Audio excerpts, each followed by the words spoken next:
You're listening to the Sasha Davis Podcast, a show about overcoming fear and manifesting your dream life. Each week, we'll dive deep into real stories and tangible advice about spirituality, law of attraction, mindset, and money so that you can be your happiest, healthiest, and most abundant self. You ready? Here we go. All right, guys, welcome back to the podcast. Today I have Jen with me, and I feel like I always start the conversation with, I'm really excited, but we were just talking, we were catching up. I feel like we haven't chatted for such a long time. And I said, I should probably start hitting record. We should probably get to this before I just chat her ear off for the next hour or so. But you guys will love Jen. She's so much fun. She actually has quite a personality. And so hopefully that comes out a little bit. You guys get a little bit of laugh out of this. We're going to talk about creating space for yourself, self-care, things along those lines. So Jen, if you could go ahead and do a quick little introduction for our listeners, I'd love that. Now that you put the pressure on to be funny. I hope it comes out today. Yeah, watch it be like a super serious one and people like leave crying. They're like, that was such an emotional podcast. I hope not.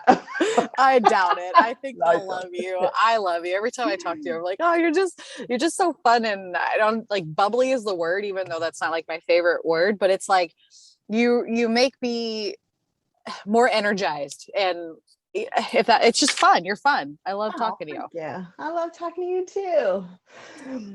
Okay, so I am Jen Parke. I am a social worker and I am a single mom. And I guess the short version of my story is that I just was living in this like survival space of like trying to juggle, all the things that we all do, and trying to be a social worker and trying to be a mom, and basically like just completely losing myself in that entire space, that identity.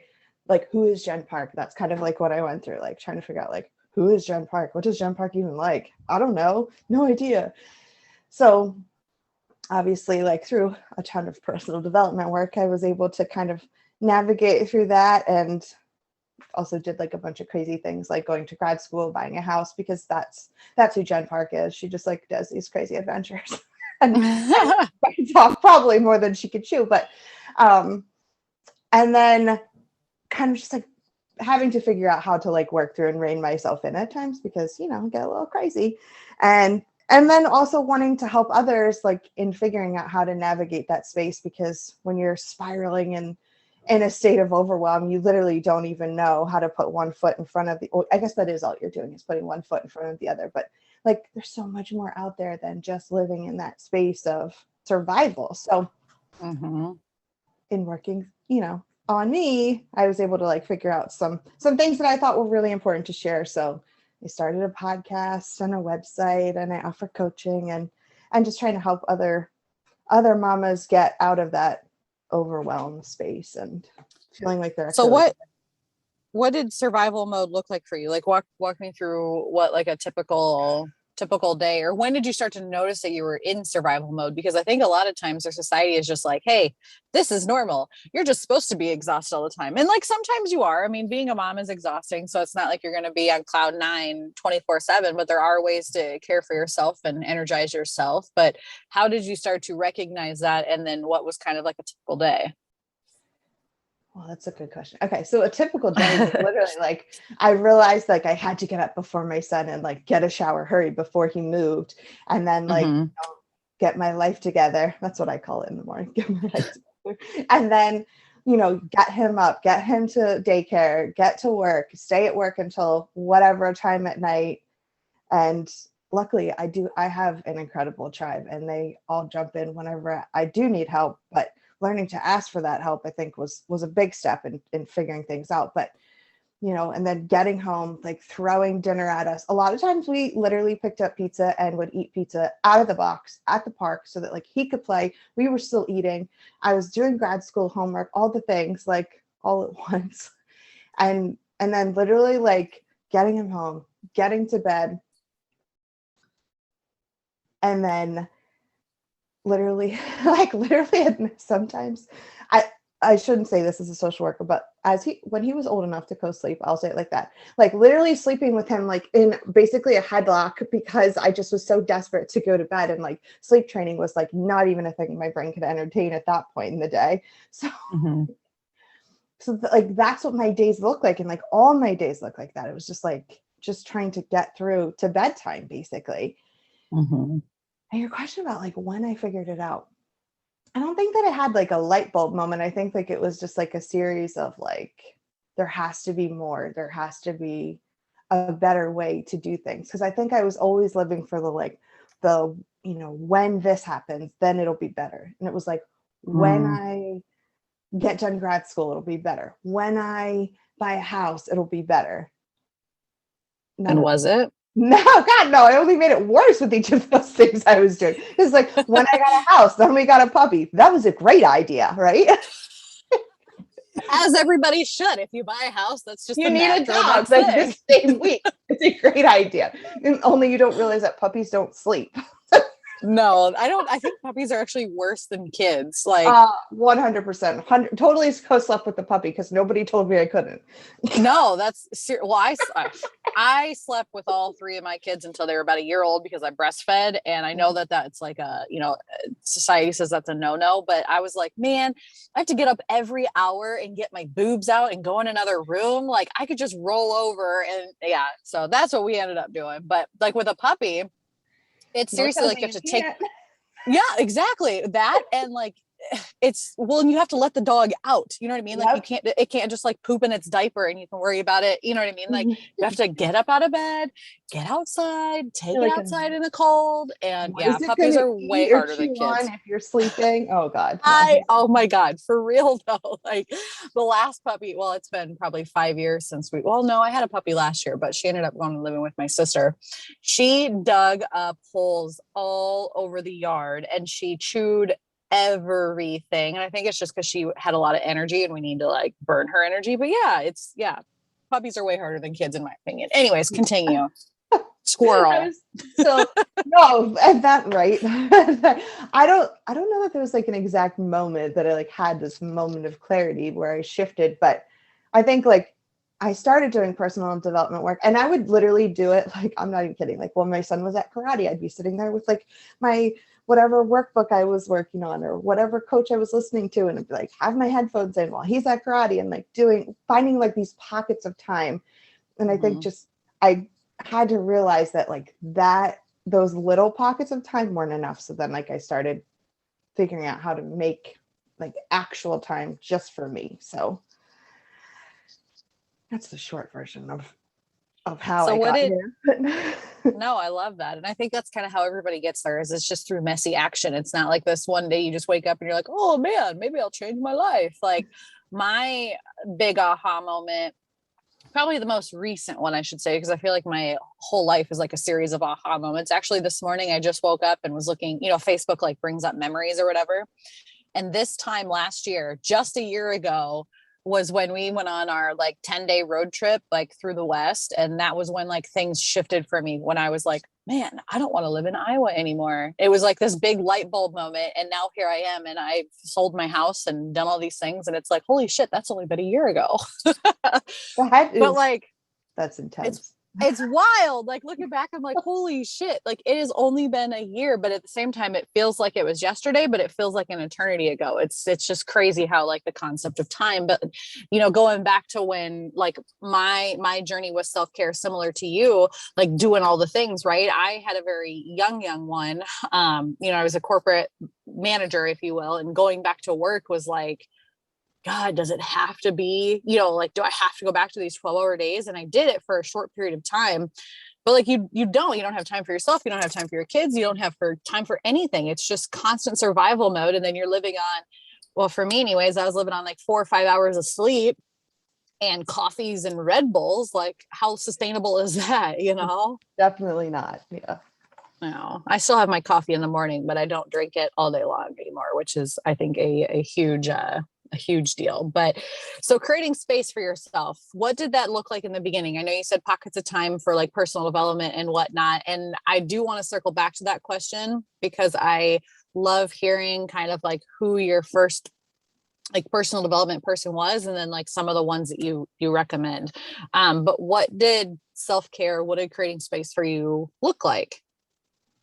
I think like at first it was creating space for myself, but not always by myself, if that makes sense, because sometimes you have to use those pockets of time, but like you have a kid in tow, especially like, when you can't always just, drop your kid off on somebody. So little things like making sure that like I was moving my body, like, we went to the park and when he could walk with me, or a running stroller was like the best thing ever. I called it more of an all-terrain vehicle. No one was running, but that's okay. That's not really so just like, then I could take walks like with him. We could just move. We could both be moving when he got a little older, and then he was riding his bike, like that kind of thing, just maybe like doubling up, I guess. So it's like still creating that space for me, because I was able to finally like recognize what it was that I needed. And don't get me wrong, there's constantly that divide or that pull between like what you need and what your family needs or what your kids need.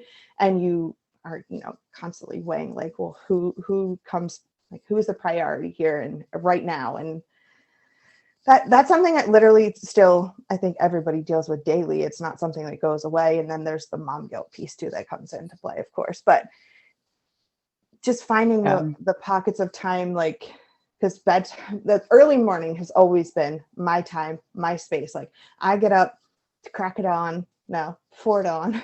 Like still, I'm hovering at like 5 o'clock now if I'm lucky. But like having that time in the morning, that's when I have been able to literally find like the space for me, because it's quiet. Nobody gets up yet. And then I can do my personal development work. I can go for a walk. I can, do all of those things before the house starts moving. Yep. I know that doesn't work for everybody, because not everybody likes to get up early, but that's what has worked the best for me, is before the house starts moving, because then it takes away a part of that guilt, because I'm not missing anything either. Yeah.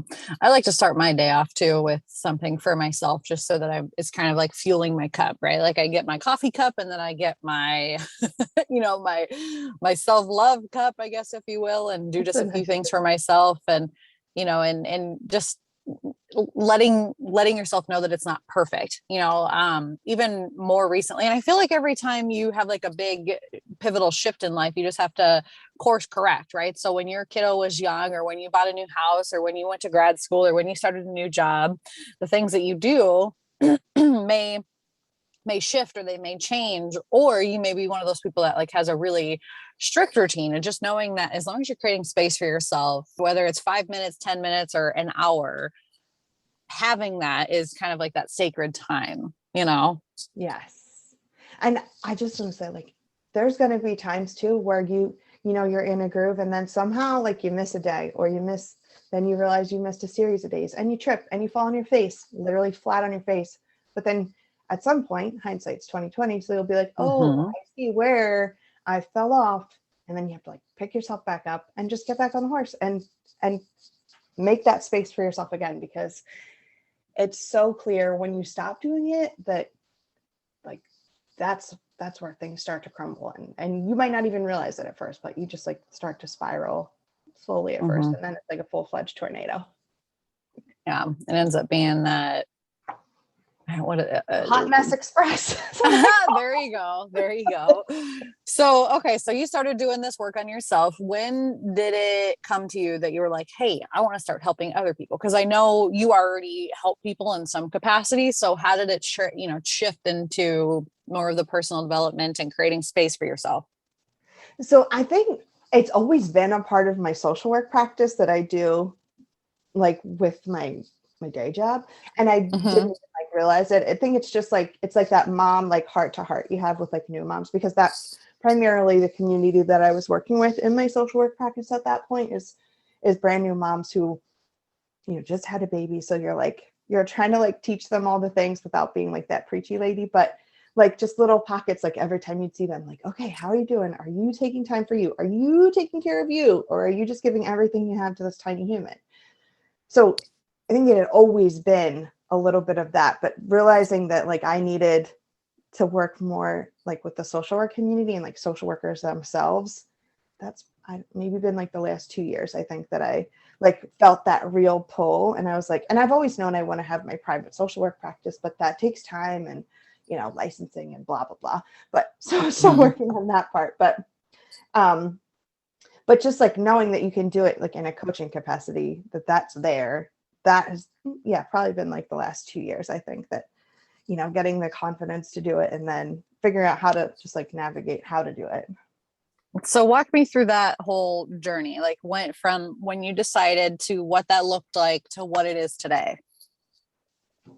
I think it looked like messy action, I guess. Just like, hey, I have this idea, because I get these ideas in the middle of the night, these light bulb moments.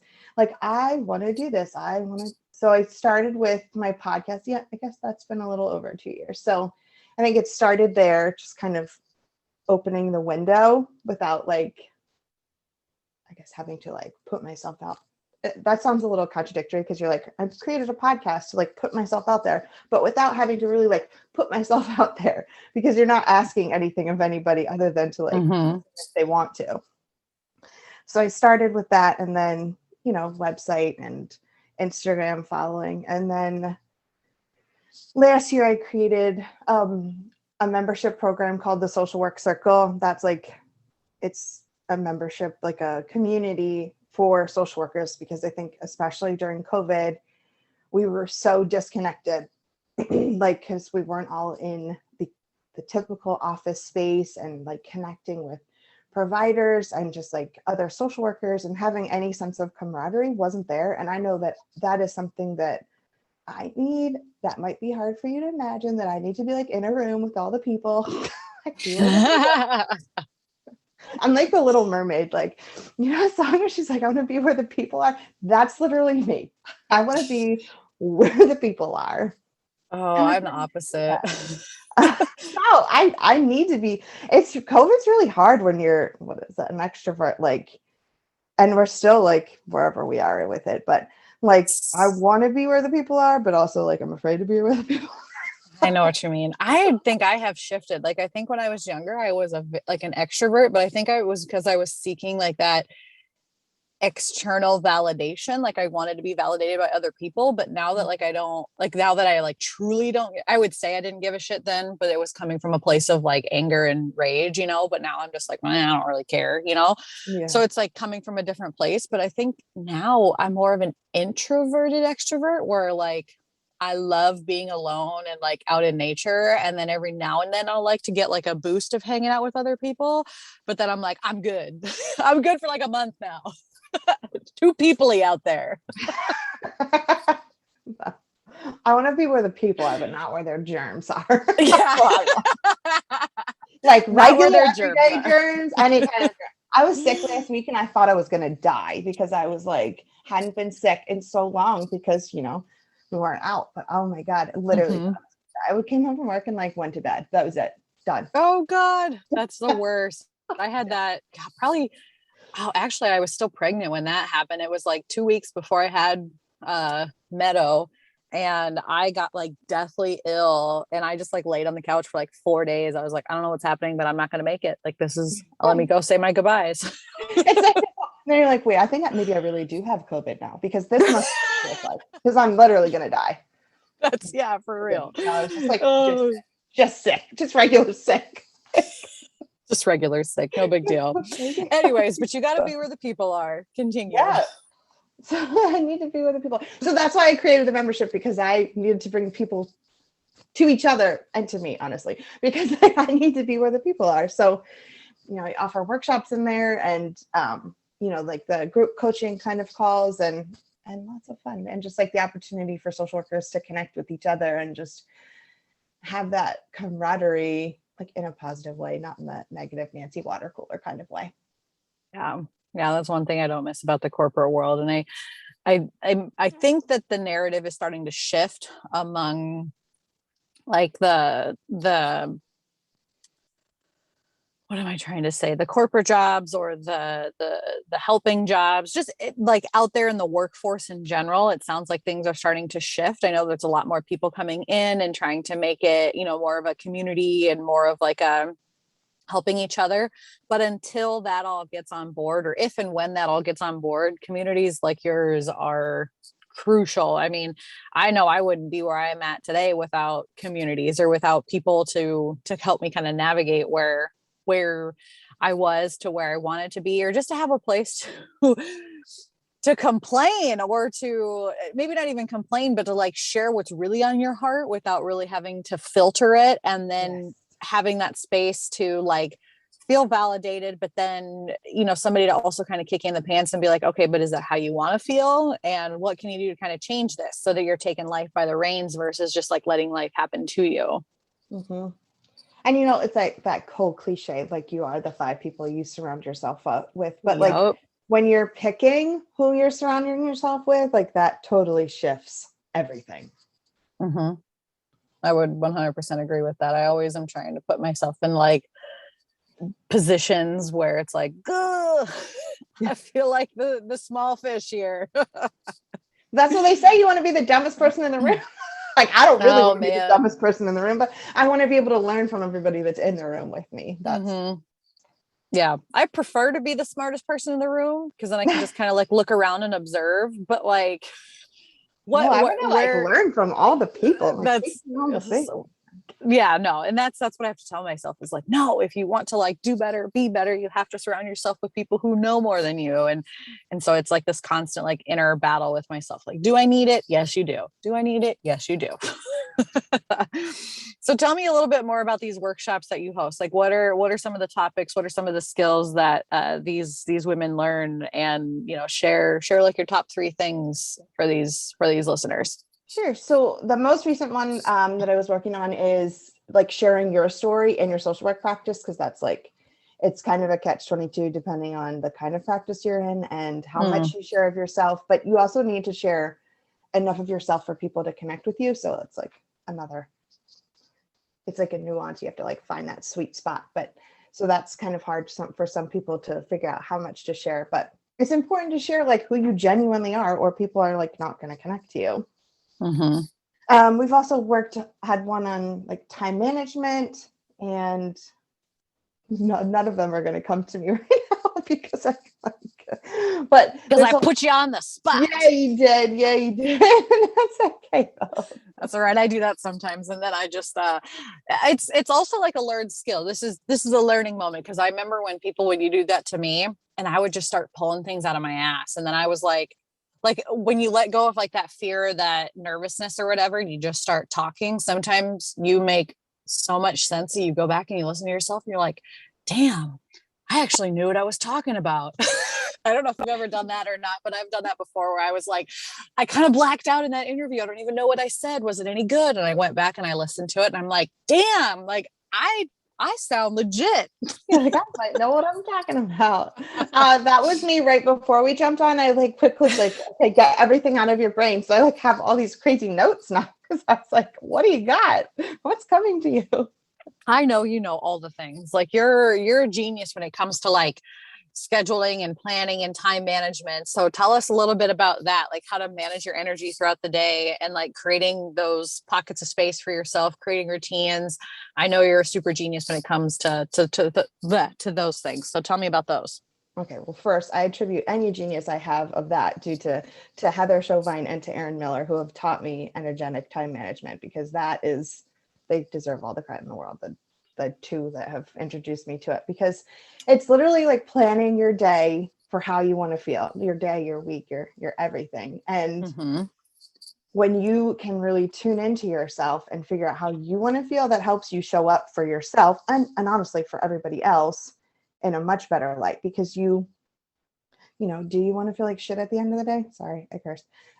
No, you don't. So you have to plan your day as to like how to make it so you're not going to feel like that. And the number one way to do that is making this space for yourself and putting that on the calendar before you put, Johnny's basketball game and Fred's, whatever, bring cupcakes to school, all of that on your calendar, because like you have to be the number one, or you can't take care of everybody else. And I make it sound so easy, and I know that it's not, but like if you are not self-aware enough to know what you need, then you're just gonna spiral into that tornado I was talking about earlier. And it can be so simple though. Okay, so there's a difference between simple and easy. So yes, it is simple because you literally just have to ask yourself, what do I need? And I haven't taken Erin's any of her classes or workshops, but I know that she has her planner and I hear amazing things about her. her Actually, I talk to her all the is, time. I just love her. She's so fun. yes. Her planner is amazing, and so is her book. I loved her book, Motherhood Unstripped, for anybody who's listening. Erin Joyce Miller, Motherhood Unstripped. I think it's on Amazon. You can actually look her up on Instagram. I think at Erin Joyce Co. Okay. And then Heather, she helped me open up to this whole concept of energetic time management, right? So I have always been great at time management, and I've always been really great at keeping my energy super high.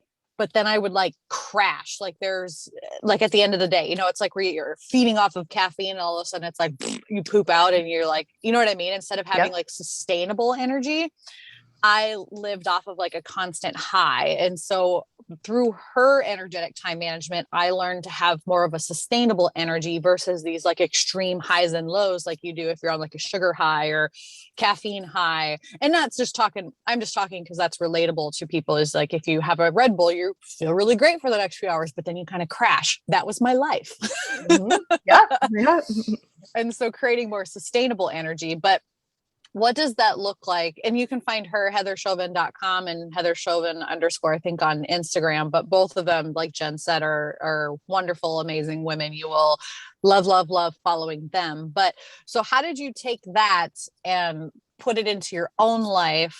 And how did you put your swing on it so that you're helping these women that are in your community? Sure. Okay. So for me, like, I guess they all kind of go hand in hand, but like number one for me was learning to create healthy boundaries.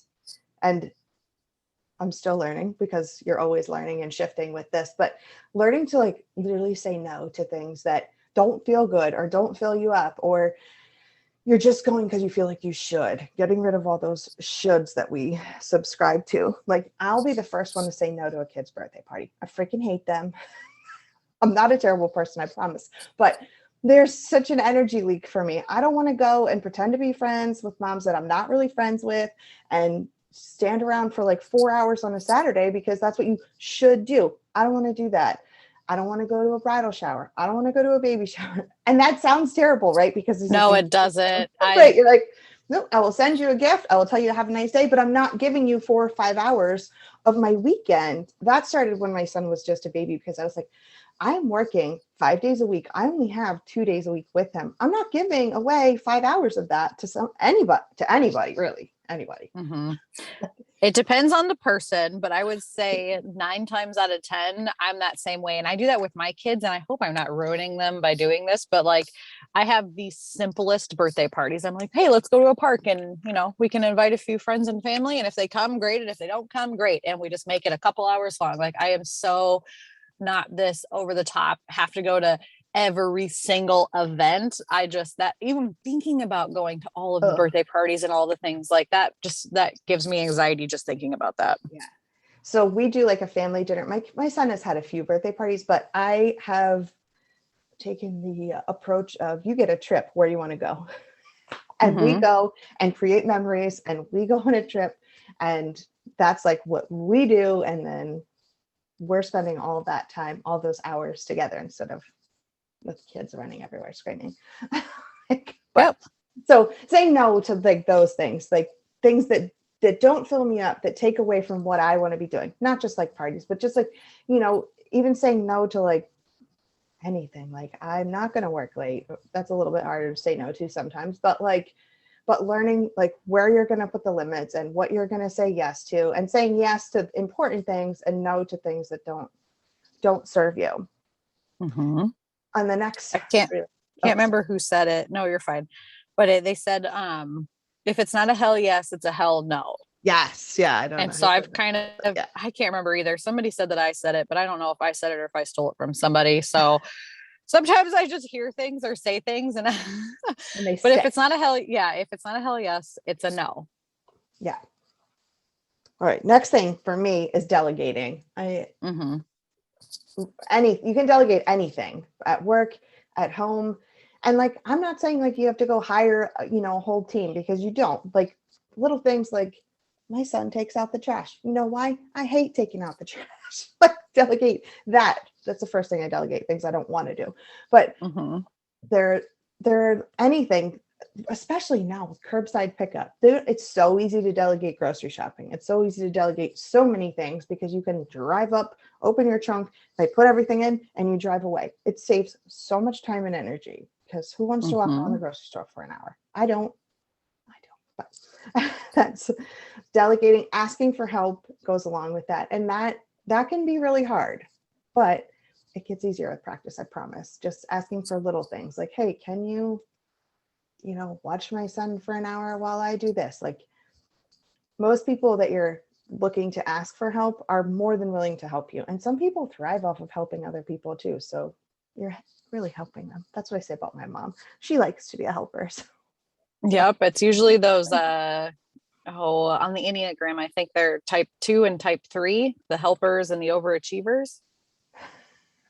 I know one of those.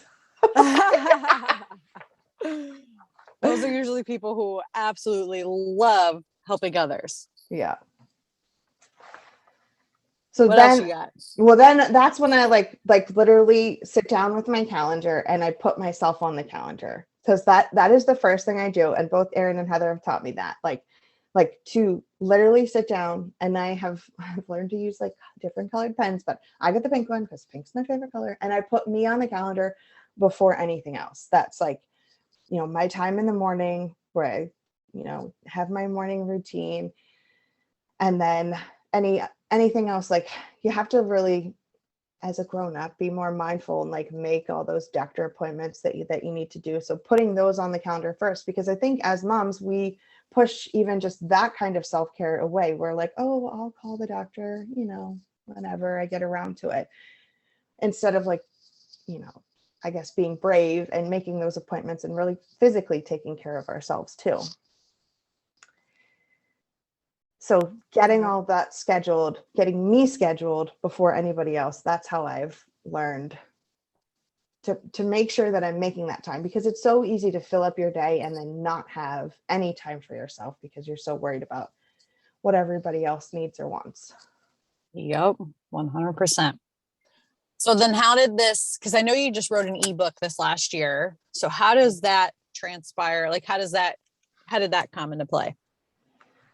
That came into play with some encouragement from you, to be honest. No, well, it did, but so it was just kind of taking everything that I do and getting it down on paper so that others can learn and do it and implement it into their lives too, because it's been so helpful to me to really kind of make myself a priority and take care of myself and figure out what I need so that I can be the best mom for my son and be there for anybody else who I need to be there for, either at work or at home. Yeah.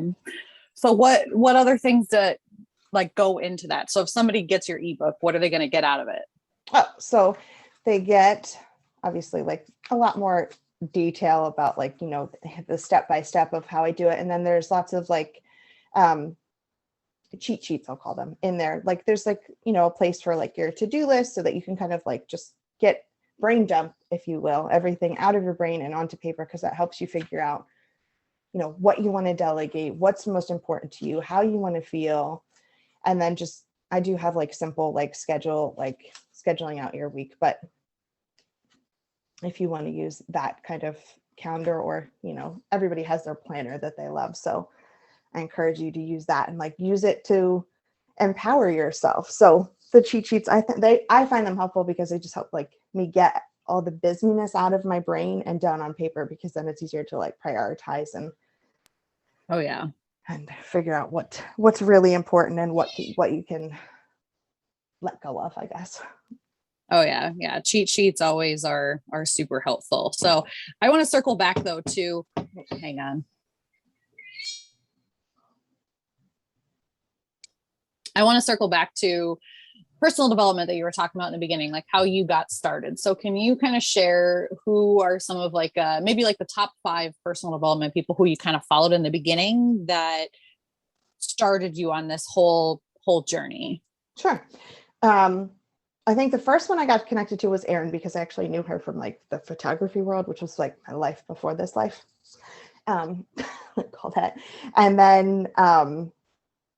then Heather Chauvin, who we talked a little bit about. And then I worked with Nikki Gingrich.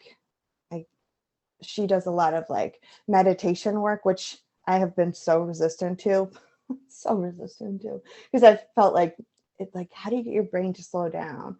I don't think you really do. That's not how meditation actually works. So she had to really like push me there, but I've learned a lot about meditation and doing that kind of work. And then I worked with you in your coaching program, which I've learned so much. I like can't even like go into all of the things, but one of the most important things that I know that I learned from you is like the chakra work.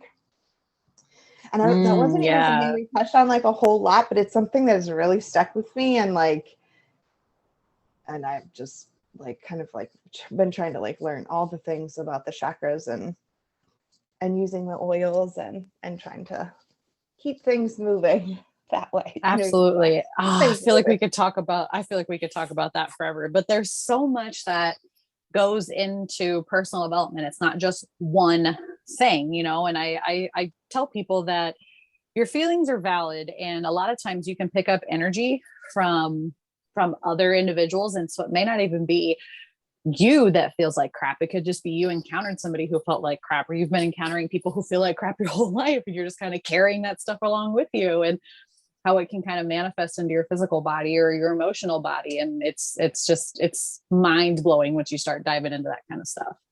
Yeah, it is. It's very interesting. And I'm just working through it, moving that energy through, I guess that's what I say. Oh yeah. Well, that's the only way that you can do it, is you have to move through it. There's no quick fix. Fortunately, there's not.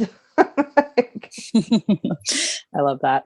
All right. So before we kind of wrap this up, tell me how people can find you, how they can be a part of your community, what you're offering right now, and we'll start with that. Okay. So easiest way to find me is at adventuresofanewyou.com, and the ebook Overwhelm and Create Space for Yourself it's linked at the top. Can't miss it. And then to join the community, that's also like through the website. You just go down. Oh my goodness. I'm sorry. I was looking at it. I was like, where do you go? You just scroll down. It's right there. To join the social work circle. That is for social workers.